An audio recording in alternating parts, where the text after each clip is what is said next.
Cloud. All right, Okay, we are live. cool. So, welcome everyone. Once again, it's Tuesday, and that means the bench doctor is going to tell us about how he can or cannot take apart or put back together a classic or not so classic firearm. Today, we're going to hear all about the Remington 870. Did I get that right? Yep. The 870 Express, actually, but I don't think that's material. As always, and somebody's already given me slack for starting it right on time. Uh, it's 7:05 Eastern Standard Time, folks, not 4:05. I don't care what time it is where Scott is. Anyway, so as always, if you have questions, I need you to drop them in the chat. If you don't know where the chat is, bottom center screen, click on the thing called chat, and then you can ask questions. One of the moderators, myself, Lonnie, Paul, will pick up the question and ask it at an appropriately convenient time so as to not interrupt the flow of Scott's genius. So without further ado, we are going to have a good time watching Scott tell us all about how to maintain his Remington. Yay. Scott, it All is. right. Well, thanks for showing up again. This is figured we'd cover. This is a Remington 870 pump action shotgun, and it's a good example of just taking apart and maintaining pump action shotguns in general. Next week, Lonnie is going to show us the Ithaca, which is also a pump action shotgun, but it's a variation on it. And so it deviates a little bit. But if you can take apart and maintain and reassemble an 870, the Winchesters are very, very similar. You won't have any trouble with it. And this is, I think, the best-selling pump shotgun of all time. It was started being produced in 1950, if I'm not mistaken, and it's been used virtually unchanged ever since. And it's a very popular gun with law enforcement and that sort of thing, because it's just super bone simple and pretty hard to break. This one is the 870 Express, meaning it's the lower cost version of it. They also have the Wingmaster, which you can always tell has more engraving. It's a little more ornate, and I think the finishes on them are different. This is just plain old Parkerized. And this one is, I've had this for about 30 years, and it's pretty well, it's seen a lot of field time, but it's a great gun, and it just keeps running. I have no reason to replace it. But today I thought I'd show you how to disassemble it and what to check for and how to clean one. And if you're interested in buying one, these things are pretty readily available. My advice would be to buy one of the older ones. I've heard that Remington in the recent years has suffered from some quality control issues, and they have rusting problems, which isn't good for any gun. So if you can find an older 870 on the rack in a gun store, pick them up. They're not expensive, and they're super easy if you find one that is, say, in a riot gun configuration, law enforcement gun. To rebarrel them is nothing. You can pick up barrels, Brownells, I think, they're less than $100, so you could run it in a home protection configuration with a short barrel, or you can run it in a field configuration with a long barrel, and it's just one quick change to swap them. So anyway, well, let's get started. And first thing I'm going to do is, you'll notice there's a chamber flag in it. There is nothing in the chamber. I'm going to go ahead and open it up. Nothing in the chamber. I'm going to check the magazine, which is down here underneath, if you're not familiar. And the shotgun shells feed from this tube back, and then this little elevator lifts them up and into the chamber. So I've checked that. I'm going to recheck my cylinder, my action here, because I didn't, in the event that I accidentally loaded one there. And to check this on these guns, you'll see this little lever right here next to the trigger. On some guns, it'll be on the other side, but this is a slide release.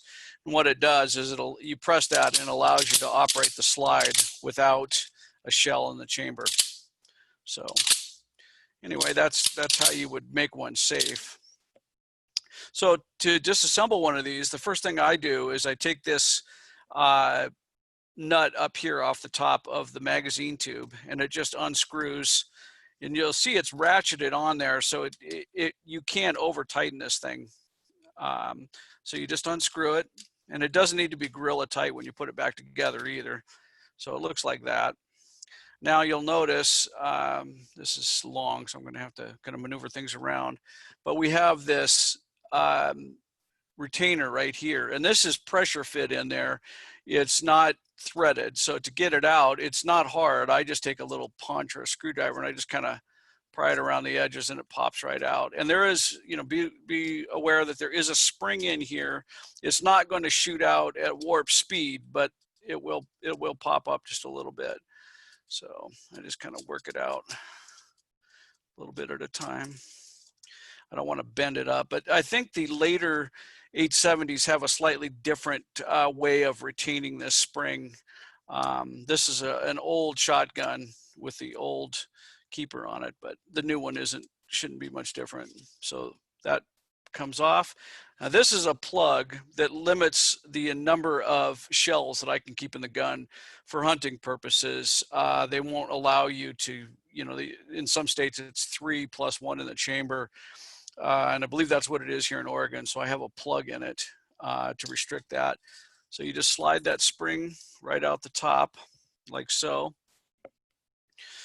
Okay, and then from this point, if you wanted to change the barrel, all you do is slide it forward. The barrel comes right off. This is what it looks like. So if you wanted to put a shorter barrel on, that's all you would need to do is pull that outer nut off, slide the barrel off, and put the new one on. You'll notice this has what's called a polychoke barrel on it, which is I can change I don't have to unthread a choke down inside the barrel. I can change the choke. Now it's on slug, extra full. So this is called a polychoke barrel. I don't know if they still sell these or not, but it's pretty handy. It certainly beats pulling the chokes out. Sometimes that can be a real bear to do on the inside of a gun. And if you're not familiar with what the choke does, is it changes the pattern of the shot coming out of the barrel. It will tighten it up or open it up depending on which choke you're using. So from here, what I like this configuration because it makes it super easy to clean this barrel. You know, you can just run a brass brush and a patch down the barrel and scrub it clean. And this thing is at least 50 years old, this barrel. You can see it's got quite a bit of wear, you know, around here. Scott, I have a question and an observation. Yeah, sure. The question is that polychoke barrel, that's the first I've ever heard or seen of. Granted, I don't have a lot of shotguns. How is Ed, your audio's going away, Ed. My audio's gone to shit. Never mind. What was the question? I'll type it in the chat and somebody else can ask it while I replace it. Keep going, right. Scott. We'll get to anyway. Well, that's the barrel. That's really a simple device, a simple thing to clean. You know, these aren't rifled, of course. Some slug barrel, they're slugs only barrels, have rifling in them, but this is just a regular multi-use shotgun barrel, so there's no rifling. So you can clean them from either end, but with this polychoke kind of muzzle brake on the end of it, it's a lot easier to clean from the chamber end. So anyway, that's the barrel. That's removing the barrel on this. Next, what I'm going to do is I'm going to take out the trigger pack, and this is pretty simple. I use my pin block just to capture the pins so they don't go rolling off, and take a little. So before you go too far, I'll give you Ed's question. He wants to know, how does the polychoke work? Does it dilate the bore somehow? Yeah. Also, the barrel remover looks like a lot like a Mossberg. Yeah. Most of these pump shotguns are very, very similar. There's slight variations. Like I think on the Winchesters, there's only one pin that keeps the trigger group in, but they're all very, very similar. And you know, that's why I figured, you know, it'd be nice to go over the 870, because if you've seen the 870, you can play with a Winchester. You know, they should be pretty similar. So about the polychoke, How does that work? Yeah, it acts just like a regular choke. It just, yeah, dilates, or the barrel inside, just the muzzle, just like a regular choke would. So it's like an iris, like. Yeah, yeah. I wish I could take it off, but these are miserable to get off. Most of the time, if you're going to remove it, they just cut the barrel and rethread it for chokes. You guys can hear me now, right? So my audio is fixed. Yeah. And then the other question is, really is, if you don't have a poly choke, is the choke located somewhere inside the barrel, or is it just the end of the barrel? It depends. Yeah, go ahead. Oh, it'll be right down at the beginning of the barrel. You'll see two, on most of them anyway, you'll see two little faint notches, and there's a special choke wrench that goes in there and fits in there, and you thread them out, and it lines the inside of the barrel about that deep. And to change one. It also depends on, depending on what, on the shotgun itself. So most of the short barrel trench type guns do not have a choke. Yeah. So they're just wide open. But if you have a field type of a shotgun, generally you'll find the choke is an internal insert that you screw. There's usually a tool that comes with it that allows you to screw it in. Yeah, and my advice is, if you're going to change the choke, spray it down with some solvent and let it soak for a little while. A lot of carbon builds up on there if you don't take it out and clean it fairly often. They can be stuck in there, so use some penetrating oil or something like that. Just let it soak. So anyway, we're going to go ahead and remove the trigger. So I'm going to locate that pin right above one of the holes in the block and just tap these pins out. And you can see they're not hard. They're very easy to remove. There's not a lot of resistance in it. There shouldn't be, unless it's, it might be pretty dirty, but even still. So those pins just push out, and then now here's your trigger and your little elevator. This is what is elevating the shell up into the bore of the shotgun. So most of the time, you don't need to take this apart. What I do with these is I spray it down with some ballistol or an aerosol-like solvent, because then it gets way deep down in most of these, tight spaces, and then take a patch and some picks and get in there and clean this out. But there's really no reason to take it apart unless something's broken. So usually I'll just spray it down, let it soak for a while, and get onto the rest of the gun, and then come back and get patches and stuff and clean it all out. So that's how you remove that piece. Okay, from here now, what I'm going to do is I'm going to take this slide off with these action bars, and it may be easier. I'm going to try to show you how to do it with it on the gun, but it may be easier with it off the gun to show you what's going on. But inside, there are two little spring-loaded, let's see if I can get this up to the camera. Yeah, the lighting just isn't good enough. There's two arms in here that are spring-loaded, and what I need to do is depress it to allow the action bars to slide out of the way. So I'm just going to go ahead and do it, and then I'll show you once the thing is out of our way. So by depressing that, it slides out. Here is our slide right here, our bolt carrier, and our bolt. So this just rides right on top of that, like so. And it just sits on top of these rails, sort of like that, inside the gun. So that gives you some idea what the guts of this thing look like. That's what it looks like as it's riding in, forward and back. But to get it apart, what I'm pressing on, now that I have some light, I'm going to try to get it up close to the gun right here. I don't know if you can see that. Let me get it. And some light in there. There's a little tab, a little spring-loaded tab. Let me see. Can't. Wish I had some way, but it's right there. There's one on each side. One is closer to the bore or to the magazine than the other. So when you go to reassemble this, you're going to press the one closest to the magazine first, let the action bars slide in, and then you're going to reach up and press the one on the other side Let's see if I can get this where I can show you where it is. It is right there. It's just maybe this way would be easier to show how this works. It's really, I wonder if get some more light on it. But there's these two little knobs right here. You can feel them and they're spring loaded. And that's all I'm doing is depressing those. But with that out of our way, we can now get down into the receiver of the gun. And there's not much in here. Shotguns are very simple. Pump action shotguns are very simple devices. There's a little spring in here. But normally I would just get in here with, I would just spray it down or get a patch or a cloth and just soak it in your solvent and get down in here and clean this all out real well. And a good brass brush is really handy for getting in here. I also take a patch from this end of the gun and I run it down through this magazine tube.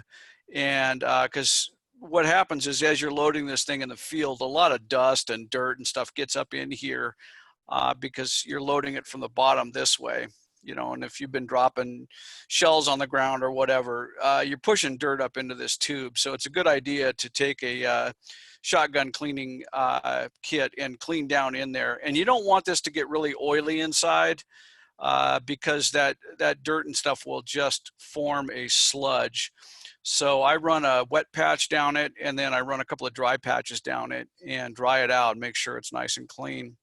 And to get this off, I believe this is silver soldered onto the gun. So if I'm not mistaken, removing this would be a really bad idea unless you take it to an actual gunsmith. You'd have to heat that up and then remove this. And this isn't a real thick metal.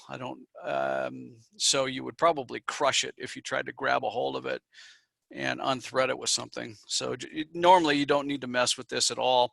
You can buy receiver extensions or magazine extensions that screw onto here and give you the capability to add more shotgun shells to your gun. All it does is thread on right here. And you'll see that on a lot of these that are used for, say, riot guns or home protection. Field guns usually have a shorter magazine because you're not allowed to carry a heck of a lot of ammo in the gun anyway. And this one is just bone stock. It's never been used for any other purpose. But that's how it's done. It's just threaded on there. And you can take that off if you wanted to convert it back into a field gun. Usually it just threads right off. So yeah, so there was a question, it actually was answered in the chat, but just in case you're not in the chat, there was a question about on the operating rods, you press them towards the center or towards the wall of the frame? It's towards the wall of the frame. Yeah, you're pushing this way and then that way. So the first one you're pressing in and you slide your action bars in a little bit and then you press the other one and slide it in the rest of the way. And I'll show you when I go to put it back together. You'll struggle with it once, and then once you understand it, it's super simple to do. And if you have questions about it, I wish I could illuminate it better because it is very straightforward. It maybe sounds more complex than it is, but you can probably go look at an illustration on the internet and it will show you what I'm pressing against. And it doesn't take a lot of pressure to move it either. It's you know, you can easily press it with your finger. You don't need to, you know, really reef on it. But with this, this slides on over the barrel. You can see we have, you know, this opening right here that slides down over the barrel. And the same thing here is I just run a cleaning patch down through it and get the crud out of it. And I also like to take a little bit of grease, not a lot, because you can see that there's friction here, you know, where there's a little bit of rubbing. And I just grease this down so it has a very thin film of grease on it because it is sliding in and out of this tube. So I want this tube to be clean because any grit is going to just dig into this metal finish and scratch it and potentially rust if the gun's put away at all damp or you're storing it in a moist environment. So I like to get a little bit thin film of grease on there or a little bit of oil inside the channel just to keep it keep it clean. And then you clean off these rails, and I grease these a little bit too. Once again, I don't put a ton of grease. I just enough to give it a little bit of a sheen, because you can see the finish is rubbed off on here. And that's telling you that, you know, this is a friction, this is friction, this is metal on metal. And anytime you see that, anytime I see that, that tells me that probably needs grease and not oil. You don't want to get too much grease on there, because like I said earlier, it will attract unburnt powder and dirt and everything, and it'll build up a sludge. So just enough to give it a sheen is usually enough. And then shotguns are pretty filthy beasts anyway, just by nature of what they do. You know, they're out in the field, they're in dusty, muddy, you know, duck hunting, they're going to be in a real moist environment. So, you know, they will do well with the protection, but they will also accumulate a lot of crud. And some shotgun shells do build up a lot of carbon. You know, just certain loads just end up building up a lot of carbon inside the receiver. So yeah, give it some time, you know, spend some time cleaning it. This gun I've had for at least 30 years, and it's run beautifully, but you'll notice what will happen is it will start to maybe not eject properly. You may have a little bit of trouble feeding, you know, start having feeding problems. That's an indication that you should probably take it apart and clean it. These, you know, I abuse this thing, and I don't clean it after every field day. The only time I would is if it were exposed to a lot of moisture. You know, if I were out duck hunting, and I don't like ducks, so I don't duck hunt. But if I were in a real wet environment, or if I'd been shooting in the rain, I'd take it down and clean it and get the water out of it. But normally I just wipe down the wood with a rem oil cloth and wipe down the metal, get the fingerprints off of it and put it in the safe, and store these face down in a safe, you know, barrel down, so you don't get all that oil running back and saturating into the wood. But anyway, that's cleaning that. That's really pretty straightforward. Things like this, I just wipe off. I don't really, you know, there's not much to that. There's also another piece in here. Let me see if I can get it out. Oh, here it is. This is the one I was talking about. Should have been talking about. This is inside the gun. It goes, the spring presses up against that. And so when you're loading your shells, you're pushing that further and further back up the tube. So this piece is what you're pushing against, and it's made so it won't pop back right through into the action of the gun. So that's what's keeping the spring in place. So I just wipe those off and clean it. The spring, I take a little bit of grease. I'll show you how to grease a spring. There's a lot of people ignore springs. Mag springs do this too. I just take a little bit of grease like that, and then I just run it down the spring. And once again, just giving it a thin coat, more as a protection than a lubricant, because you don't want moisture getting in here and rusting or weakening this thing. So I just give it a thin coat like so. And this is your bolt carrier. Very straightforward. This is super easy to clean because you don't have a heck of a lot of tight spaces to get into. You have these square areas here that you're going to want to get in there, but it's a very simple device. And the bolt, you know, to replace, you can also replace this firing pin if you started having problems with it. But I normally don't pull it out of there. You have a little retainer pin back here, and then you have your extractor here. I do clean these. I try to get this cleaned out in here, and then you're going to want to pay attention to this lip right here. Make sure that that's not damaged, because that's what's grabbing the rim of that shell. You know, it's grabbing that and flinging it out. So you want to inspect this for damage. You can see this is pretty worn, but it still works. So I'm not going to replace it.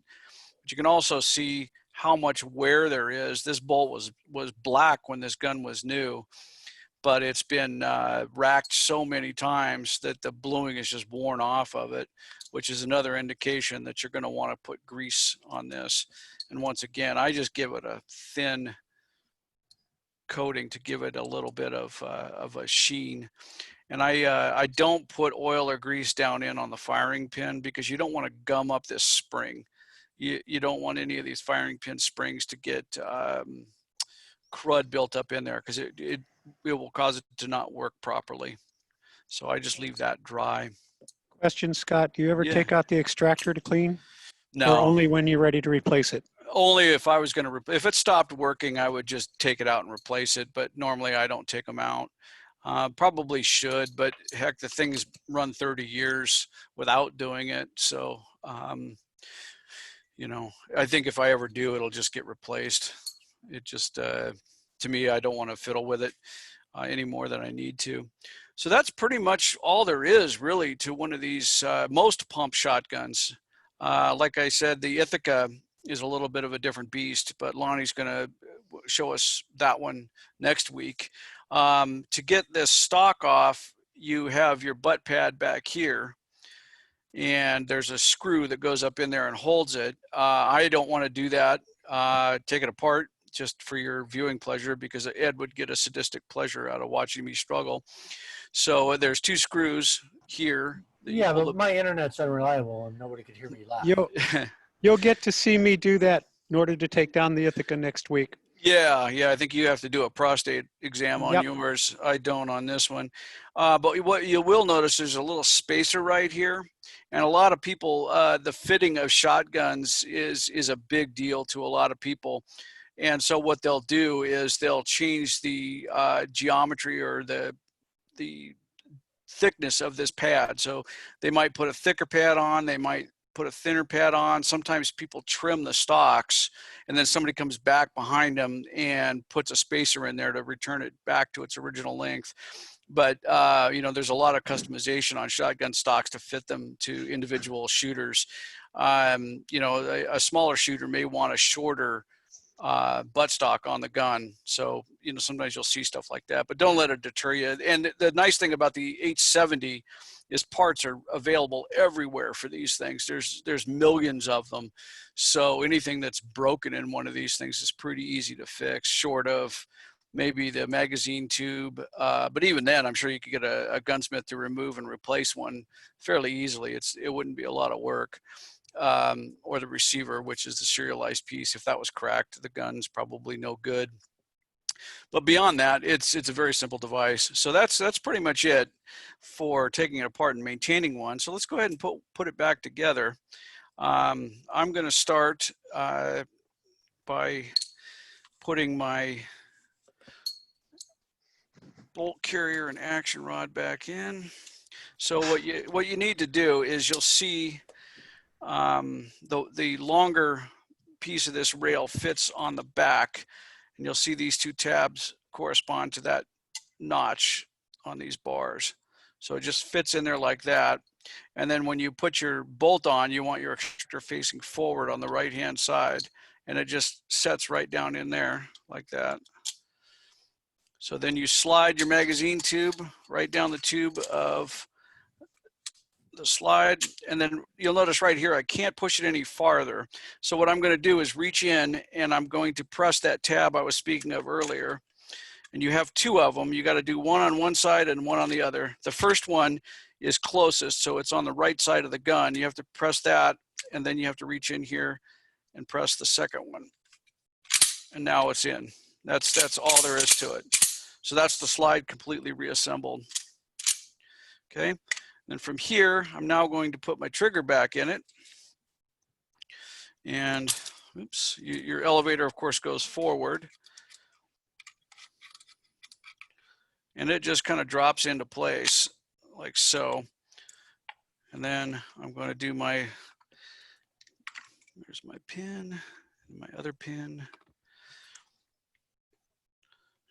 I usually take a punch and align these pinholes a little bit just to get that trigger right where it needs to be. Drop my pin in, give it a little tap. This front one sometimes takes a little bit more persuasion to realign. You can see it's out just a little bit. So I'll get my smaller punch. Where is it at? So I'm going to kind of just, what I'm doing is pulling back this way to get that trigger housing out of my way. And then that'll just drop right back in like so. So there's your slide and trigger. Okay. And then this is your safety. I should have covered this in the beginning. Pushed toward the right side of the gun is in the safe mode, pushed that way. Pushed this way, this used to have red right here around this indentation, and that told me that it was in the firing position. On some other guns, the safety may be back here up on top, or maybe over here, but there should always be a safety on the newer guns. So anyway, all right. From here, I'm going to take my follower. I'm going to put this in first. Then I'm going to take my spring, slide that in on top of it. And then I'm going to put my plug in, but if this were home defense, I wouldn't use the plug. All right. And then you take your little retainer, and then this just presses right in there. It doesn't take any force. Then from here, now you can put your barrel back on. And hold on just one second. Let me get this slide out of my way.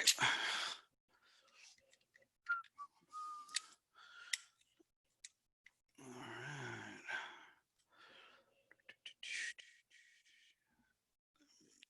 right. Oh, the trigger's gummed up just a little bit. Let me pop that back out of there. Check what's going on.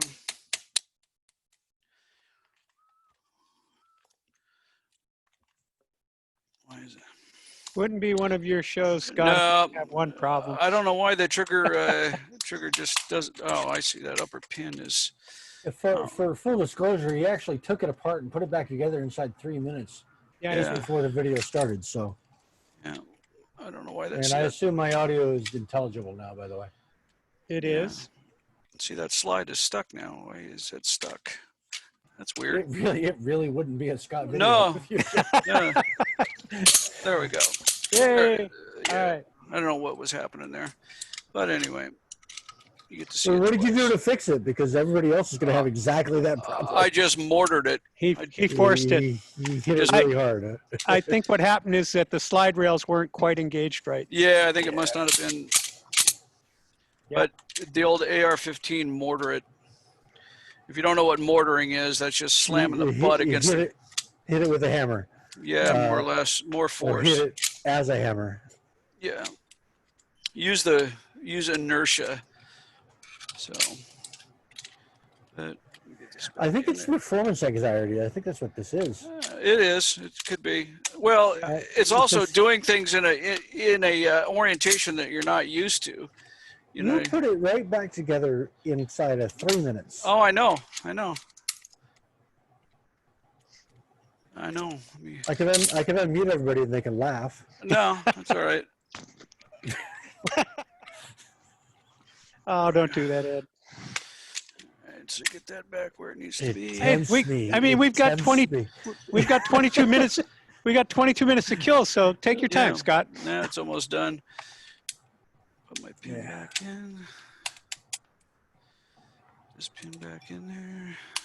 All right, now this is usually where I have to take the slide and move my trigger housing back just a little bit to get that to go.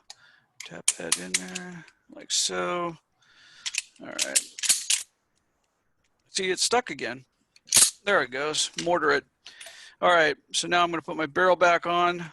This just, get this where you can see what, it's just sliding over that tube, that magazine tube. And you can't screw this up because it will only go together one way. Not the case with the Ithaca. There it goes. And then this it is the case with the Maverick 88/Mossberg. So. You can screw it up? Yeah, no, this one. No. Oh, I was going to say, yeah, there's only one way this thing will go together. So there you go. And then to load one, you just feed in this way. These are dummy cartridges. These are not live ammo. And then you can rack it. There's one in the chamber. To unload one of these, if you came across one in the wild, obviously looking at it, you don't know, is this loaded or unloaded? The first thing I would check is I would turn it upside down and look right here, and you can see the edge here. You know that's a live cartridge. So I'm going to press this. I'm going to open the action. I can see one in the chamber. So I'm going to eject that, and I'm going to eject that one. And I'm going to keep doing that until nothing else comes out.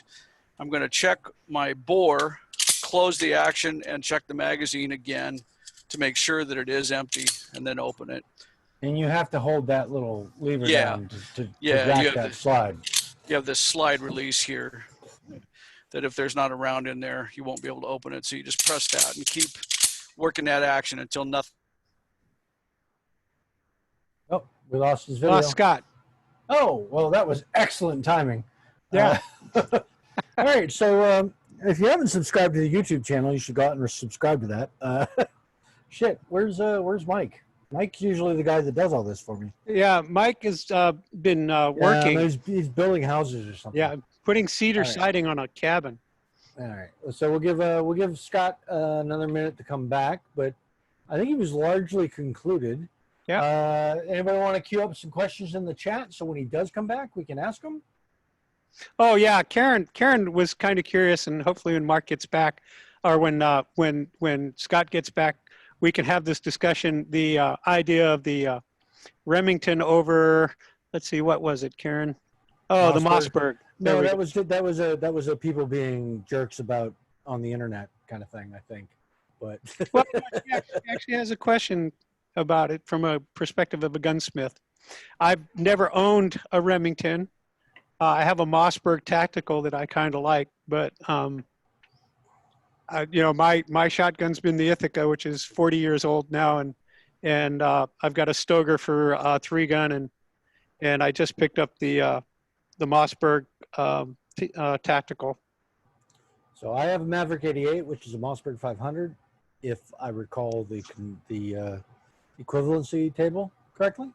And it is a solid piece of metal that makes things go boom. Remingtons are the gold standard. What's a Remington? What? The thing we've been looking at for the last 45 minutes. Mark. That's the 870 mark. We've been watching him disassemble a Remington 870. Yeah. So I can. So for people who can't see the chat, Mark asked a dumb question. To Karen, the problem is Ithaca really doesn't manufacture shotguns anymore, and especially not their trench guns. So if you're going to find one, you can find them on Gunbroker, but and they're not terribly expensive, but they're not exactly cheap either. But they're I think honestly, yeah, we can take a couple more questions. No, I don't think I'm going to be competent to answer questions about how to take apart or put back together the Remington or the Mossberg. So the one thing I like to get guns I can shoot that aren't short barrel shotgun. Okay, you don't have to have a. So short barrel shotgun is a specific definition. If you're talking about the ATF definition, Karen. So the question was. I'll unmute. Oh, Scott's back. All right, I'm going to stop dancing and let the real guy answer the question. Hello? There he is. Hey, I don't know. My laptop just went black. I don't know. It just shut down. I decided that I was going to pretend I was you and answer questions, but I'm an idiot. So. Yeah. So what's the question? There were a couple. So I think the first one was, can you give your gunsmith's take on Mossberg versus Remington? Oh man, I'm a Remington guy. I've seen anecdotally Mossbergs just have a looser tolerance. They just kind of rattle, but they have a great reputation. They're used as home protection shotguns, and police and those guys use them. So I really don't. I think you're probably going to be fine with a Mossberg. I think the only real shotguns that I personally would stay away from are these really inexpensive ones that are coming over from China. Because I've seen. You just stepped all over Ed's toes. No, I'm sorry. No, the Maverick 88's built in Mexico. Ah, okay. Well, I've seen some real janky shotguns, semi-auto, like 870 clones, just recently that Ooh. that scare me to death. Yeah, the Maverick 88 is the licensed to whoever the hell builds it in Mexico, Mossberg 500. Yeah, the parts are interchangeable. So there was a question about, I don't know, Scott, if you have an over-under or side-by-side. No, I don't. Okay, so there was a question about maybe whether we could ever put together something on over-under. Oh, sure. I'm sure we can find someone who knows something about it. I have both, but I have no idea how to take them apart. So I was going to say I'm sure I could borrow one. I've taken them apart. They're pretty straightforward. Most of them are made to be taken apart and transported. You'll see a lot of them with two sets of barrels. With maybe a field barrel and a skeet barrel or whatever, and you just take the barrel assembly off and then put the new one, the different one back on. They're pretty neat setups. That's the over under. The side by sides are a little different. Stagecoach guns. Yeah, coach guns. Yeah, coach guns. I've got a Stoger coach gun and some Italian over under. The Italian over under is designed like that. You take it apart every time you put it away. Yeah, they're pretty neat. They're which makes them easy to clean too, because you're working with 2 feet of barrel as opposed to a 4-foot gun. I've been looking at, there is a manufacturer out there, and I can't think of the name right now, who makes a 12 gauge over under with the 22 barrel on the bottom. Oh yeah. I've seen that. Kind of cute. I had a friend there's one that does it with a 410 barrel. Yeah, it's called a snake charmer. Yeah, it has a 410 barrel on top and a 22 on the bottom. And it has, I think a lot of them had a pistol grip or type stock on them. And a neat gun. One more question. There was actually another question from Jason here. He said, since Scott had the slide rail, which got stuck, do those 2 slide rails ever get worn to where they no longer keep the slide locked in properly, or do they need maintenance replacement? An excellent in-scope question for the actual class at hand. I'm sure they do. I'm sure they do wear if you abuse them enough. But like I said, this gun, I've had it for 30 years and I bought it used, and mine have never worn out, and I abuse this thing, but it could be easily replaced should you need to. I could see that happening with a slam fire. Yeah. Now, I don't know about inside the gun here, these internal to the frame pieces. I don't know how you would get in there I'm sure it can be done. I don't doubt it. It doesn't look like they're welded or riveted, but I don't know. I'm sure anything could be replaced on one of these, but you reach the point of diminishing returns with something like an 870 that are so inexpensive to pick up used. I'm not sure I'd go to the expense of having a gunsmith do that, but you could replace this whole slide and the action bars pretty easily. So one of the things, and somebody raised this up, and I'll just put in my 2 cents. When you're unloading the magazine tube, you don't necessarily have to put a round in. There is a release at the base of the magazine tube that allows the round to pop out. So if you were worried about chambering rounds to get them to empty your shotgun, and you lose count, can be really dangerous. You can actually just release the rounds that are in the tube until the tube's empty. Yeah, or you can just take this off, pull the spring out, and everything will just fall right out the front of the magazine tube. That works too. Yeah. Or you could rack it a couple of times. But it's absolutely. No, it's good. It's a good thing. We are at 11 minutes till the hour, and folks asked a couple more questions. Otherwise, we're going to bang out early and head to the pub. Yeah, and I'm going to watch Lonnie next week struggle with. Karen, you missed the Mark 1 through 3. Scott already did that. Oh yeah, those are fun. Those are. A for those of you who are Buckmark fans, I will figure out a time to take down a Buckmark for you. It's a lot easier than the Mark 1 through 3. Yeah, they're not too bad once you learn the tricks. The first time you do it, though, you're just going to hate Bill Ruger. You're gonna be glad he's dead, but then once you learn, it's not too bad. Well, the worst part is in the Mark III, there's the mag safety. Yeah, which So you have to insert the mag to finish the assembly. but Yeah. Volkortson No. makes a kid to abandon that if you so choose. I'm thinking about it. Yeah. I'd like to get rid of the one on the buck mark too. Well, we will drop a chat. We will drop a link to the channel so that. So Karen wants you to redo it, is what I'm saying. We'll Oh, drop okay. a link to the channel. Go to the drop a YouTube link to the channel. We'll drop to a the link to YouTube the channel. And as always, Scott's almost always on Discord. So if you don't know how to get to Discord, now's a good time to speak up. We'll drop a link Yeah. and if you- in the chat. And I think we're done. Yeah, Scott? I think we're done. yeah. That's Yeah. not much to these. These are very simple guns. Yes. Wonderful. So next week we're going to do, I got to set up the meetings for it, but next week we're going to do the Ithaca. The Ithaca. Yeah, I'll take down the And, 37. Yay. Do the Ithaca 37 because it's awesome.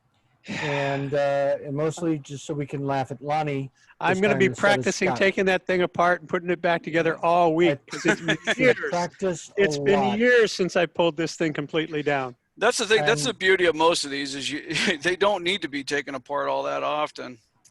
Twice in the All right. last 40 years. There you All right. go. Well, I'm going to go ahead and kill the recording. Thanks Okay. everyone for showing up. Decent participation. And this will be up on the YouTube soon. Yay. All right. We'll see you then. And See you in the everyone pub. Have a great night. And somebody just dropped the Discord link into the chat. So get your butts over to Discord if you're not already there. Let us know what your member number is. We'll let you into the private places. And then you Ooh. can ask questions live And insult me personally. Yes. directly. And Personally thank you. Directly. Thank you all for putting up with us. Yay. Yeah. Thank you very much. And we'll see you again Yeah. soon, hopefully. Yeah. After 8 weeks, the banter gets a little old, actually. Yeah. All right. It does. I'm killing the recording in 3, 2, 1, and we are.